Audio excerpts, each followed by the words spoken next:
Welcome to Barefoot in the Grass. My name is Amy, and today I'd like to share with you some of the amazing health benefits of raw grass-fed milk. Not that many people these days drink milk. A lot of people have intolerances to dairy or lactose intolerance, and they can't drink it. So dairy milk has really been pushed to the side these days in favor of nut milks and rice milks and many other types of milk. But after researching and studying the health benefits of raw milk, I really see it as a superfood, and I see that so many people could benefit from this incredibly nutrient-dense food. So why is it that so many people are intolerant to milk these days? For generations and millennium, we have, as a people, as a society, we have drunk raw milk, and it has sustained many generations. And why is it in our modern society that we can't digest it anymore? So my theory is that it has to do with pasteurization. Now, what happened in America in the early 1900s is many people who were living in the countryside decided to move into the cities, such as New York and Chicago. And they were used to having their own family cow and their own farm. So what did they do? They brought their cow with them into the city. Unfortunately, this was not very sanitary, as you can imagine, and the cows did not have the green grass that they were used to roaming on, and it became very unsanitary. But businessmen came up with a really clever idea of feeding the cows leftover grains from gin and whiskey distilleries. And they created what's called swill dairies. And these dairies were highly unsanitary, and the cows were given leftover acid slop, essentially, from these distilleries. The grains were not a natural food for cows' 7 stomachs, which were meant to digest grass.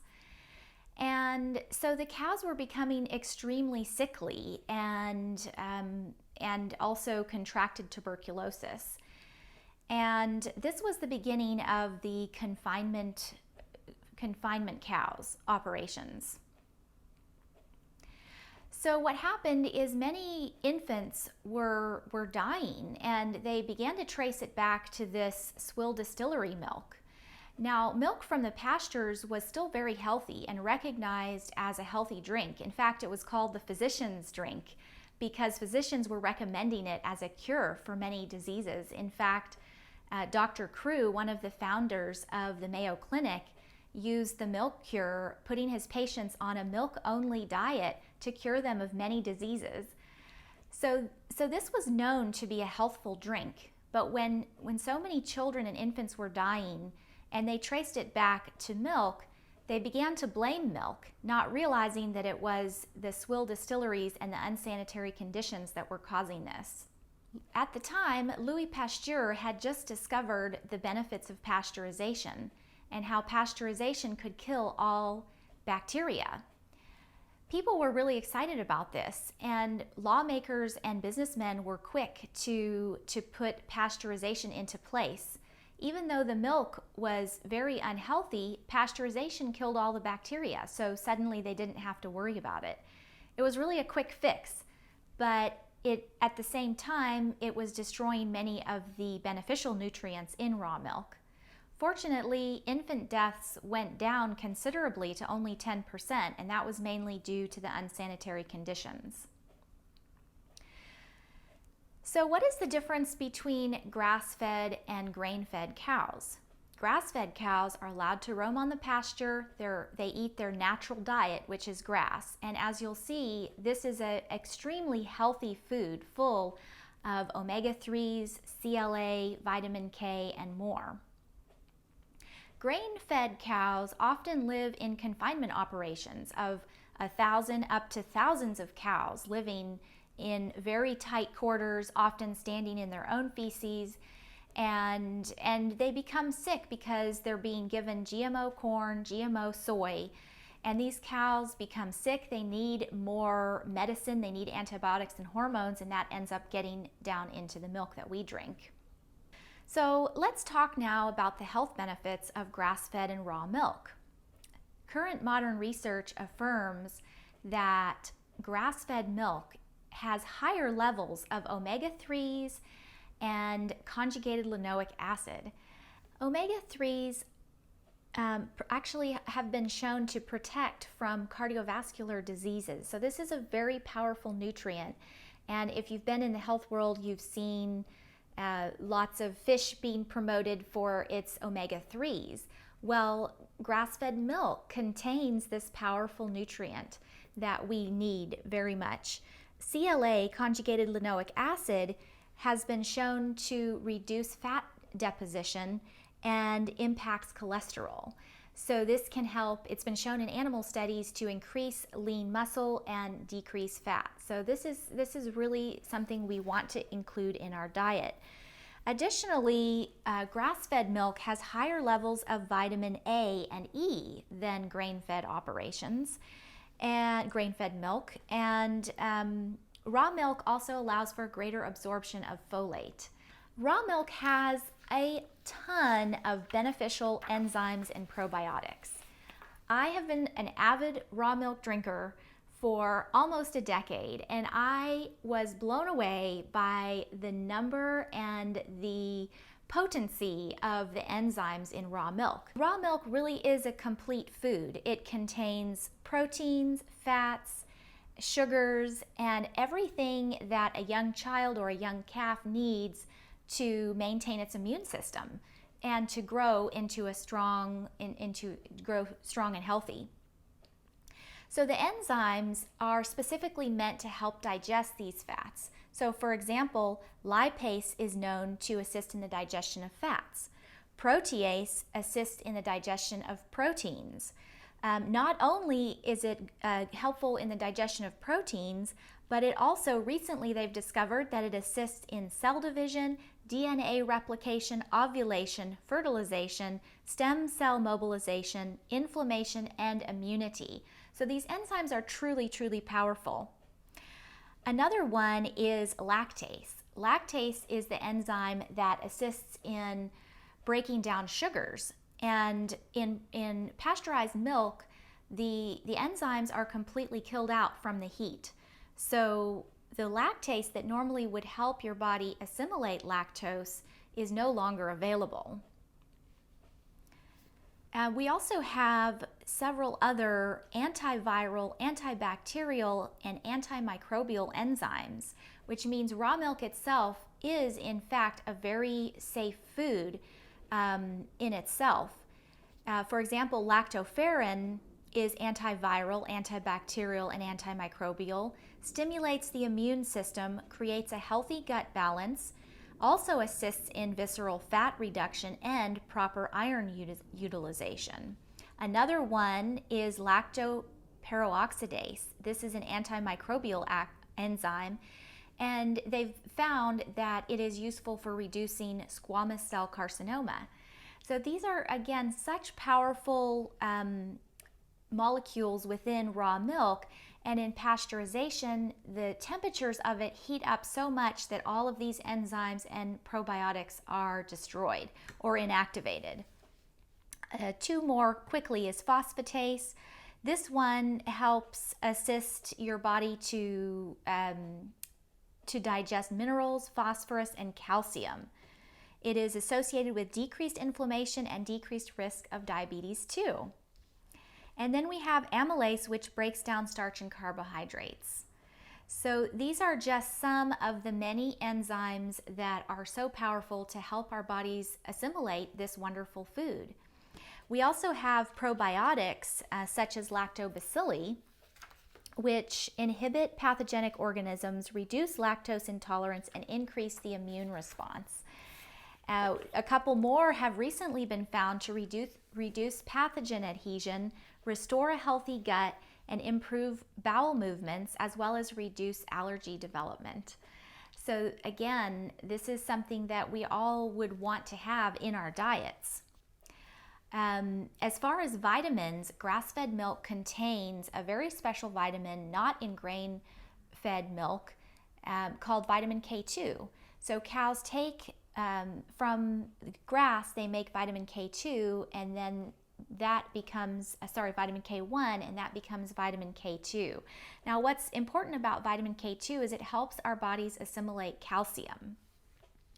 It also protects against plaque, against calcification and inflammation of the blood vessels. So this is such an important nutrient that we make sure stays intact in our milk. Grass-fed milk also contains higher levels of vitamin A and higher levels of vitamin D, which comes because the cows are outside in the sunshine. And as we know, vitamin D comes from the sunshine.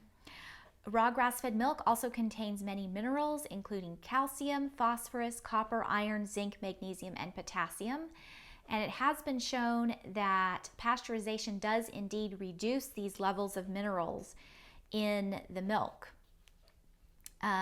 We also see that the enzymes and the vitamins all work together to assist in the calcium absorption. So we need the enzyme phosphatase, we need vitamin K2 as these work synergistically to help our bodies assimilate calcium. As I mentioned, the omega-3s and the CLA also has a strong anti-cancer effect. What are the specific health benefits that we're seeing from raw grass-fed milk?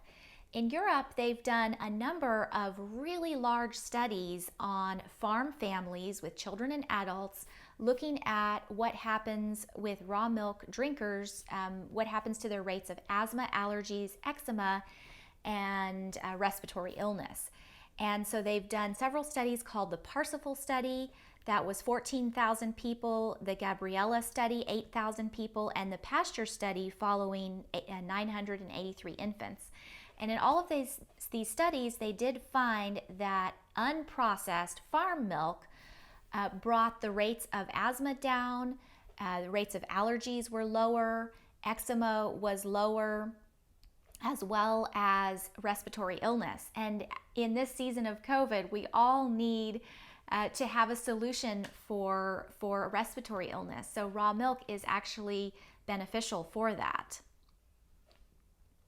Now, as far as lactose intolerance, it is shown in research studies that up to 80% of people who have been diagnosed with lactose intolerance can in fact drink raw milk. And as we suspect, it's from the enzyme lactase that I was mentioning earlier. So 80% of people can drink raw milk. Now, if you happen to be one of those 20% that still can't drink raw milk, I would recommend going for kefir, because a raw milk kefir, because the grains, the cultures in kefir actually consume the sugars and starches in raw milk so that you would be able to digest it easier. Sadly, what we're seeing now is some of the regulatory bodies, such as the FDA and the CDC, do not recommend drinking raw milk. But unfortunately, a lot of this is biased and based on what happened in the early 19th century. And it was a terrible problem with many children dying. But it was as a result of these swill dairies in highly unsanitary and sickly conditions, and not from grass-fed animals. So there's a really big difference there, and unfortunately, because of this strong safety concern around raw milk, there haven't been a lot of studies around children's growth and cavities. But back in the early 1900s, there were a number of studies done showing that raw milk did indeed help assist in children's growth and reduced cavities. So what exactly does pasteurization do to the milk? We know that it completely destroys all enzymes and probiotics. In fact, one of the tests to see if pasteurization is effective is to test for one of the enzymes. And if if there's zero enzyme left in the milk, they know that it is been pasteurized correctly. So pasteurization does remove the enzymes and bacteria in raw milk. It also decreases the copper and iron It reduces vitamin A, C, B, and E. It destroys lactoglobulin. It destroys probiotics. And studies have shown that it reduces up to 20 to 50% of vitamin C, and you'll find that even the CDC admits to that. What about the safety of raw milk? Nowadays, grass-fed dairies are so much more advanced than they used to be. There's advanced routine testing that they perform on a monthly and yearly basis to check that there's no pathogens in the milk, such as salmonella, Campylobacter, E. coli. So they test against these things so that there's a very high level of safety in current raw milk. So you want to make sure that you get your raw milk from a certified dairy, and you want to make sure that it's very sanitary and clean. But as I said, this is in itself, it contains inherent antibacterial factors. And also we found that they did a study from 1999 to 2006 looking at the outbreaks that have happened from various food groups. And what they found is that seafood and meats were very high, and even produce had a higher level of outbreaks, but dairy as a whole is the least food group to cause outbreaks. And if you go to my blog at Barefoot in the Grass, Should I Drink Raw Milk, you can see all the studies and the graphs on everything that I'm sharing. Chris Kresser did some really wonderful took a really wonderful look at the statistics of hospitalizations and sickness from raw milk. And he looked at all of the CDC data and came to the conclusion that you had about a 1 in 6 million chance of being hospitalized from drinking raw milk. And you had about 750 times greater chance of dying in a car crash than from drinking raw milk. So really, this is a very low risk food. I think the risks have been truly overblown and even misstated in many cases. So if you're getting raw, certified milk from a very healthy, clean dairy, you'll find that sicknesses are very minimal. And our family has been drinking raw milk for over a decade, and none of us have ever been sick. We've only seen positive health benefits from it. I've seen my children's bones be really strong, and their teeth have come in really nicely. They've had really good growth. So I can affirm that this is truly a good health food. So overall, some of the standout benefits for raw milk, including lessen your chances of osteoporosis due to the calcium availability of the enzymes, proteins, and D3, as well as the K2. Lessen your chances of cancer due to the CLA and the cytochromes. Increase your assimilation of vitamin A and D. Build strong bones in babies and children as well as adults. Increase your healthy gut bacteria. Prevent bad bacteria, and assist in preventing weight gain. So guys, this is actually such a superfood, and I just want everybody to know that this is a wonderful healthy drink, and try to include it in your diet every day as much as you can. Here are some suggestions of ways to include it in your diet. You can make a breakfast smoothie, a protein smoothie. You can use it in your tea, in your coffee. You can make a latte out of it, or a matcha latte. And it's a wonderful thing to add into soups as well. So I hope that gives you some ideas of ways to drink it, and give it a try and see if it maybe cures some of the illnesses that you've been struggling with. I hope you've enjoyed this video. Please give me a thumbs up, subscribe, and check out my blog, Barefoot in the Grass, and just to look at all the studies and see the graphs that I've included. Have a great day, and stay preventatively healthy through wise diet and lifestyle choices.